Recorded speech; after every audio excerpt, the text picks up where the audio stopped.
ಎಲ್ರಿಗೂ ನಮಸ್ಕಾರ. ನಮ್ಮೂರ ಸೊಗಡುಯಿಂದ ನಮ್ಮೂರ ಸೊಗಡುಯಿಂದ ನಮಸ್ಕಾರ. ನಾನು ರೂಪಾಗ್ ಹೇಳ್ತಾ ಇದ್ದೆ, ರೂಪಾ ಎಲ್ರು ಕೇಳ್ತಾ ಇದಾರೆ ಹೇಗಿತ್ತು ಪ್ರಯಾಗ್ರಾಜ್ ಎಕ್ಸ್ಪೀರಿಯನ್ಸ್ ಅಂತ, ಒಂದು ವಿಡಿಯೋ ಮಾಡೋಣ ಅಂತ. So she accepted it. So ಅದಕ್ಕೋಸ್ಕರನೇ ಈ ವಿಡಿಯೋ. ಹೇಳಿ ರೂಪಾ, ಹೇಗಿತ್ತು ನಿಮ್ಮ ಪ್ರಯಾಗ್ರಾಜ್ ಮೇಲೆ ಚರ್ಚೆ. ಹೇಳಿ, ಹೇಗಿತ್ತು ನಿಮ್ಮ ಎಕ್ಸ್ಪೀರಿಯನ್ಸ್? ತುಂಬಾ ಚೆನ್ನಾಗಿತ್ತು. ನಾವು ಫೆಬ್ರವರಿ 3ನೇ ತಾರೀಕು ಅಮೃತ ಸ್ನಾನಕ್ಕೆ ಎಲ್ಲ ಪ್ಲಾನ್ ಮಾಡ್ಕೊಂಡು 1 ತಿಂಗಳು ಮುಂಚೆನೆ ಬುಕ್ ಮಾಡ್ಕೊಂಡಿದ್ವಿ. ಡೈರೆಕ್ಟ್ ಫ್ಲೈಟ್ ತಗೊಂಡಿದ್ವಿ. ಡೈರೆಕ್ಟ್ ಫ್ಲೈಟ್ ಪ್ರಯಾಗ್ರಾಜ್ ತಗೊಂಡಿದ್ದು.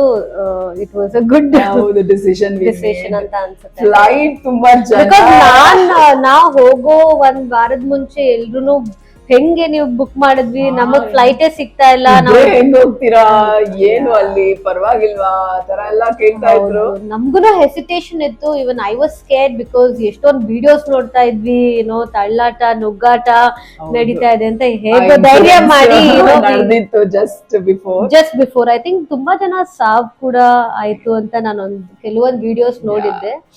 ಸೊ ಸ್ವಲ್ಪ ಹೆಸಿಟೇಷನ್ ಇತ್ತು, but once we just made up our mind, ಹೋಗ್ಬಿಡೋಣ ನೋಡೋಣ ಏನಾಗುತ್ತೆ, ಲೆಟ್ಸ್ ಸಿ ಅಂತ ಹೋದ್ವಿ. ಅಲ್ಲಿ ಫ್ಲೈಟ್ ಅಲ್ಲಿ ಪ್ರಯಾಗ್ರಾಜ್ ಅಲ್ಲಿ ಜನ ಎಲ್ಲಾರು ಪ್ರಯಾಗ್ರಾಜ್ಗೆ ಬರ್ತಾ ಇದ್ರು. ಸೊ ಅದು ಜೋಶ್ ತುಂಬಾ ಚೆನ್ನಾಗಿತ್ತು. ಎಲ್ಲರೂ ಶಿವನ್ ನೆನ್ಸ್ಕೊಂಡು ಹರ ಮಹಾದೇವ್ ಅಂತ ಫ್ಲೈಟ್ ಒಳಗಡೆ ತುಂಬಾ ಚೆನ್ನಾಗಿ ಅನಿಸ್ತಾ ಇತ್ತು. ಎಕ್ಸಾಕ್ಟ್ಲಿ. ಅಲ್ಲಿ ಇಳಿದ ತಕ್ಷಣ ಏರ್ಪೋರ್ಟ್ ಕೂಡ ತುಂಬಾ ಚೆನ್ನಾಗಿತ್ತು. ಅಲ್ಲಿ ಒಳಗಡೆ ಟಾಯ್ಲೆಟ್ಸ್ ಎಲ್ಲ ಕ್ಲೀನ್ ಇತ್ತು, ತುಂಬಾ ಕ್ಲೀನ್ ಆಗಿತ್ತು. ನಮ್ಮೂರ ಸೊಗಡು ಇಂದ ಬಸಂತ ಪಂಚಮಿ ದಿವಸ ಕುಂಭಮೇಳಕ್ಕೆ ಸ್ವಾಗತ. ಸೊ ನಾವೊಂದು ಬೈಕ್ ಟ್ಯಾಕ್ಸಿ ಬುಕ್ ಮಾಡ್ಕೊಂಡಿದ್ವಿ. ಅಲ್ಲಿ ಬಂದು ನಮ್ ಲಗೇಜ್ ಕೂಡ ಬೈಕಲ್ಲೇ ಹಾಕೊಂಡಿದ್ವಿ. ಓಂ ನಮಃ ಶಿವಾಯ. ನಮ್ಗಿಂತ ಮುಂಚೆ ಇವ್ರ ಫ್ರೆಂಡ್ ಸುಷ್ಮಾ ಅನ್ನೋರೊಬ್ರು ಹೋಗಿದ್ರು. ಸೊ ಅವ್ರು ನಮ್ಗೆ ಆ ಬೈಕ್ ರೈಡರ್ಸ್ ನಂಬರ್ ಕೊಟ್ಟಿದ್ರು. ಸೊ ಅದು ತುಂಬಾ ಹೆಲ್ಪ್ ಆಯ್ತು. ಟೆಂಟ್ ತಗೊಂಡಿರ್ಲಿಲ್ಲ ನಾವು. ಹೋಟೆಲ್ ಬುಕ್ ಮಾಡಿದ್ವಿ 1 ತಿಂಗಳು ಮುಂಚೆನೆ ಹೋಟೆಲ್ ಬುಕ್ ಮಾಡಿದ್ರಿಂದ. ಬಟ್ ಹೋಟೆಲ್ ಎಕ್ಸ್ಪೆನ್ಸಿವ್ ಅನ್ಸ್ತು. 2,000 ರೂಪಾಯಿ ಇರೋ ಜಾಗ ಹೋಟ್ಲಲ್ಲಿ 6,000 ರೂಪಾಯಿ ಕೊಡ್ಬೇಕಾಗಿ ಬಂತು. ಬಟ್ ಏನು ಮಾಡಕ್ ಆಗ್ಲಿಲ್ಲ, because I was not very comfortable to stay in the tent because of the cold. ತುಂಬಾ ಚಳಿ ಇತ್ತು. ಆಕ್ಚುಲಿ 14 ಡಿಗ್ರಿ ನಡೀತಾ ಇತ್ತು ಅಲ್ಲಿ. ಬೆಳಗಿನ ಜಾವ ತನಕ ಚಳಿ ಇರ್ತಾ ಇತ್ತು. ಆಮೇಲೆ ತಿರ್ಗಾ ಬಿಸಿಲು ಶುರು ಆಗ್ತಾ ಇತ್ತು. ಸೊ ಅಲ್ಲಿ ನಮಗೆ ಚೆಕ್ ಇನ್ ಮಾಡ್ಕೊಳ್ಳೋಕೆ ಟೈಮ್ ಇತ್ತು. ಹಂಗಾಗಿ ಬ್ಯಾಗ್ ಎಲ್ಲ ಇಟ್ಬಿಟ್ಟು ನಾವು ಅಮೃತ ಸ್ನಾನ ಕಡೆಗೆ ಡೈರೆಕ್ಟ್ ಆಗಿ ಹೋಗ್ಬಿಟ್ವಿ. ಆಕ್ಚುಲಿ ಬ್ಯಾಗ್ ಇಟ್ಬಿಟ್ಟು ಹೋಟೆಲ್ ಅಲ್ಲಿ we just left in the bike itself. ಬೈಕಲ್ಲೇ ಹೋದ್ವಿ. ಅದಾದ್ಮೇಲೆ ಅಲ್ಲಿಂದ ತ್ರಿವೇಣಿ ಸಂಗಮ್ ಎಂಟ್ರೆನ್ಸ್ ವರ್ಗೂ ಬೈಕ್ ಅಲೋ ಮಾಡ್ತಾ ಇದ್ರು. ಅದಾದ್ಮೇಲೆ ವಿ ಟುಕ್ ಸೈಕಲ್ ರಿಕ್ಷಾ. ಹೌದು, ಸೈಕಲ್ ರಿಕ್ಷಾನು ಕೆಲವು ಡಿಸ್ಟೆನ್ಸ್, ಒಂದು ಫ್ಯೂ ಕಿಲೋಮೀಟರ್ಸ್ ಅವರು ಡ್ರಾಪ್ ಮಾಡಿದ್ರು. ಅದಾದ್ಮೇಲೆ ನಡಿಲೇಬೇಕಾಗಿತ್ತು. ಉದ್ದಕ್ಕೂನು ಊಟ ಆಗ್ಲಿ ನೀರಾಗ್ಲಿ ಎಲ್ಲಾನು ಸಿಗ್ತಾ ಇತ್ತು. ಯಾರು ನುಗ್ಲಾಟ ಮಾಡ್ತಾ ಇರ್ಲಿಲ್ಲ. ಎಲ್ಲ ಅವ್ರ ಪಾರ್ಟಿಗೆ ಅವ್ರ ಗ್ರೂಪ್ ಅಲ್ಲಿ ಅವ್ರ ಫ್ಯಾಮಿಲಿ ಜೊತೆ ಕಾಮ್ ಆಗಿ they had a goal in the mind. ಹೌದು, ಸ್ನಾನ ಮಾಡ್ಬೇಕು ಅಂತ. ನಿಜ. ಅಲ್ಲಿಂದ ಹೋಗ್ತಾ ಇದ್ದಂಗೆ ನಮ್ಗೆ ಮಿಲಿಟರಿ ಅವ್ರು ಕೂಡ ಕಂಡು ಬಂದ್ರು. ಎಲ್ಲರೂ ಅವ್ರುನು ಮ್ಯಾನೇಜ್ ಮಾಡ್ತಾ ಇದ್ರು ತುಂಬಾ ಚೆನ್ನಾಗಿ. ದಾರಿ ಹೋಗೋರ್ಗೆ ಒಂದ್ ದಾರಿ, ಬರೋರ್ಗೆ ಒಂದ್ ದಾರಿ, ಎಲ್ಲೂ ಕ್ಲಾಶ್ ಆಗದೆ ಇರೋಂಗೆ, ಜನಕ್ಕೆ ನಿಂತ್ಕೊಂಡು ಕಾಯ್ದೆ ಇರೋ ತರ. ಸೊ ಅಲ್ಲಿ ನೀರ್ ಹತ್ರ ಹೋಗಿದ ತಕ್ಷಣ, ತ್ರಿವೇಣಿ ಸಂಗಮ ಹತ್ರ ಹೋದ ತಕ್ಷಣ ಕೂಡಾನು ಅಲ್ಲಿನೂ ಕಂಟ್ರೋಲ್ ಮಾಡ್ತಾ ಇದ್ರು ಮಿಲಿಟರಿ ಅವರು. ತುಂಬಾ ಹೊತ್ತಿಗೆ ಬಿಡ್ತಿರ್ಲಿಲ್ಲ ನೀರಲ್ಲಿ. ಇವ್ರಾದ್ರೆ ತುಂಬಾ ಟ್ರೈ ಮಾಡ್ತಾ ಇದ್ರು. ಬಟ್ ಅವ್ರಿಗೆ ಅಲ್ಲಿ ಜನ ಜಾಸ್ತಿ ಇರೋದ್ರಿಂದ ಕಷ್ಟ ಆಗ್ತಾ ಇತ್ತು. But another thing what I can say is, ಅಷ್ಟು ಜನಾನು ಆ ನೀರಲ್ಲಿ ಸ್ನಾನ ಮಾಡಿದ್ರು ಎಲ್ಲೂ ಒಂದ್ ಕಡೆ ನಮ್ಗೆ ಗಲೀಜು ಅಸಹ್ಯ ಅನ್ಸಿಲ್ಲ. ತುಂಬಾ ಪ್ಯೂರ್ ಆಗಿತ್ತು, ಫ್ರೆಶ್ ಆಗಿತ್ತು ಅನಿಸ್ತು. ಆಕ್ಚುಲಿ ಆ ತ್ರಿವೇಣಿ ಸಂಗಮ ಆಗ್ಲಿ ಗಂಗೆ ನೀರಲ್ಲಿ ಆಕ್ಸಿಜನ್ ಲೆವೆಲ್ ತುಂಬಾ ಹೈ ಇದೆ. ಹಂಗಾಗಿ ಆ ರಿಫ್ರೆಶಿಂಗ್ ಅನ್ಸುತ್ತೆ. ಹಂಗಾಗಿ ಆ ನೀರ್ ಕೆಡಲ್ಲ ಕೂಡ.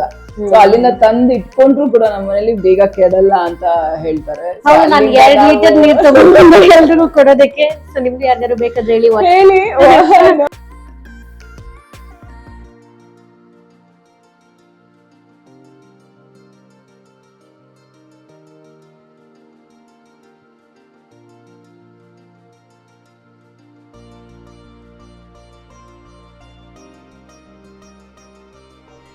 ಮನೆಯಿಂದ ರುದ್ರಾಕ್ಷಿ ಸರ ಹಾಕೊಂಡು ಹೋಗಿದ್ದೆ. ಅಲ್ಲಿ ಇವ್ರು ಕೂಡ ರುದ್ರಾಕ್ಷಿ ಸರ ಒಂದು ತಗೊಂಡ್ರು.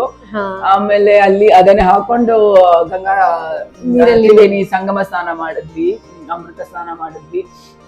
ಅದರಿಂದ ಒಂದ್ ಸ್ವಲ್ಪ ಮಣ್ಣು ಕೂಡ ತಗೊಂಡ್ ಬಂದ್ರೆ ಒಳ್ಳೇದು ಅಂತ ಹೇಳಿ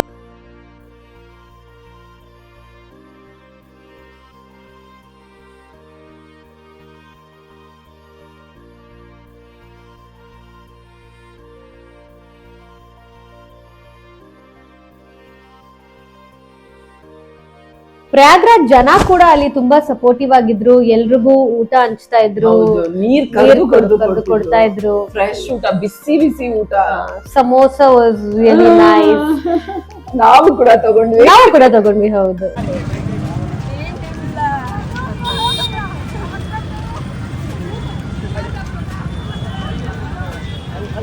ಅವ್ರನ್ನ ಕೇಳಿದಕ್ಕೆ ಏನೋ ಯಾರು ನಮ್ ಪ್ರಯಾಗ್ರಾಜ್ ಇಂದ ಹೋಗೋರು ಹಸ್ಕೊಂಡ್ ಹೋಗ್ಬಾರ್ದು ಅಂತ, ದಟ್ ವಾಸ್ ದೇರ್ ಮೋಟೋ. ನಾನು ಒಬ್ರನ್ನ ಕೇಳ್ದೆ, ಏನು ನೀವು what's your motto behind this ಅಂತ. ಸೊ ದೇ ಸೆಡ್ ದಟ್ ಯಾರುನು ಪ್ರಯಾಗ್ರಾಜಿಗೆ ಬಂದಿರೋರು ಹಸ್ಕೊಂಡ್ ಹೋಗ್ಬಾರ್ದು ಅಂತ. That was Nobody should be hungry from here, right? And give children, pleasure to, serve people. So basically the idea is to, serve whosoever is coming to Allahabad. Right. Yeah, very tasty samosas. So ಅದಾದ್ಮೇಲೆ ನಾವು ಹೊರಗಡೆ ವಾಪಸ್ ಬಂದು ಅಲ್ಲಿ laser show ನಡೀತಾ ಇತ್ತು, bridge lighting ಮಾಡಿದ್ರು, ಆತರ ಸಣ್ಣ ಪುಟ್ಟ ಎಕ್ಸ್ಪೀರಿಯನ್ಸ್ ಸೆಂಟರ್ಸ್ ಕೆಲವೆಲ್ಲ ನಾವು ಹೋದಾಗ ಕ್ಲೋಸ್ ಆಗಿತ್ತು, ಬಟ್ ನೀವೆಲ್ಲ ಟ್ರೈ ಮಾಡಿ.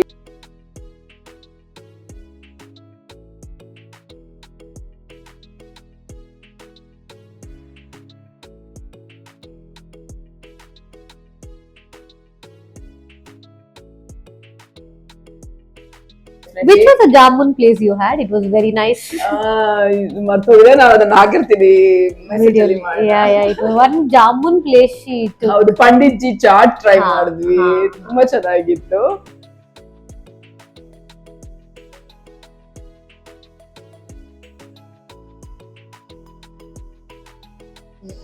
ಸೊ ಎಲ್ಲಾರು ಎಕ್ಸ್ಪೀರಿಯನ್ಸ್ ಮಾಡಿ, ನಿಮ್ಗೂ ಚೆನ್ನಾಗ್ ಅನ್ಸುತ್ತೆ. ಹೋಗಿ ಕಾಮ್ ಅಲ್ಲಿ ಹೋಗಿ, ಲೈಕ್ ಕಾಮ್ ಮೈಂಡ್ ಅಲ್ಲಿ, you set up your mind when you going. Family ಜೊತೆ ಹೋದಾಗ ಕಾಮ್ ಆಗಿ ಹೋಗಿ, ಸ್ವಲ್ಪ ORS ಜ್ಯೂಸ್ ತಗೊಂಡು ಹೋಗಿ ಬ್ಯಾಗ್ ಅಲ್ಲಿ, ಟೈರ್ ಪ್ಯಾಕ್ ಕ್ಯಾರಿ ಮಾಡಿ, so it's easy to carry. Change ಮಾಡಕ್ಕೆ ಲಗೇಜ್ ಅವಾಯ್ಡ್ ಮಾಡಿದ್ರೆ ಒಳ್ಳೇದು, ನಡೆಯುವಾಗ ನಿಮ್ಗೆ ಸುಲಭ ಆಗುತ್ತೆ. ಒಳ್ಳೆ ಸ್ನೀಕರ್ಸ್ ಅಥವಾ ಶೂಸ್, ಕಂಫರ್ಟಬಲ್ ಶೂಸ್, ಲಗೇಜ್ ತುಂಬಾ ಲೈಟ್ ಆಗಿರ್ಲಿ. ನಮಗೇನೋ ಸೈಕಲ್ ಸಿಕ್ತು ಅಥವಾ ಏನೋ ಎಲ್ರಿಗೂ ಸಿಕ್ಕುತ್ತೆ ಅಂತ, ಬಟ್ ಐ ಥಿಂಕ್ ನಿಮ್ಗೆ ಯಾರಿಗಾದ್ರೂ ಆ ಬೈಕ್ ರೈಡರ್ಸ್ ನಾವು ಹೋಗಿದ್ದವ್ರದ್ದು ನಂಬರ್ ಬೇಕಾದ್ರೆ ನಮಗೆ ಮೆಸೇಜ್ ಮಾಡಿ ನಾವು ಕಳಿಸ್ತೀವಿ. ಸೊ ಓವರ್ ಆಲ್ ಎಂಜಾಯ್ ಮಾಡಿ. ನೀವು ಇನ್ನೂ ಸ್ವಲ್ಪ ಟೈಮ್ ಮಿಕ್ಕಿದೆ, ನೀವು ಇನ್ನೂ ಪ್ಲಾನ್ ಮಾಡ್ತಿದ್ರೆ ಖಂಡಿತ ಹೋಗ್ಬಿಟ್ಟು ಬನ್ನಿ.